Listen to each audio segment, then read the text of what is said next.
Do you really want to be sinless or just sin less than that guy? This is the question that we all have to deal with. We have this tendency to want to create a hierarchy of sins. There are some sins that are big and huge and that destroy or hurt the heart of God. And there are these other sins that they're not that bad and we can keep them around like pets to get us through. The challenge in that is that when I create such a hierarchy, I tend to set the line just this side of the sins that I really enjoy.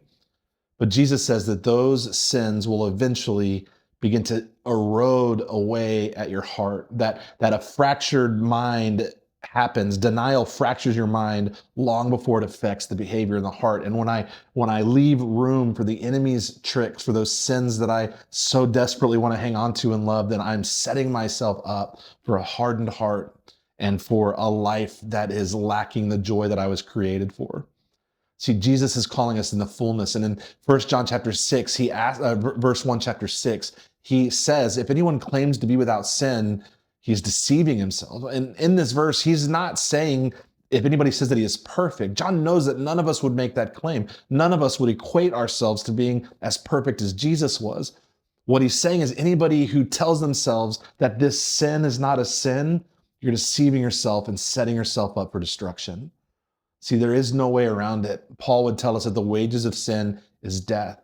When we engage these sins, it kills our intimacy with Christ, our intimacy with one another, and the joy that we have been called to walk in.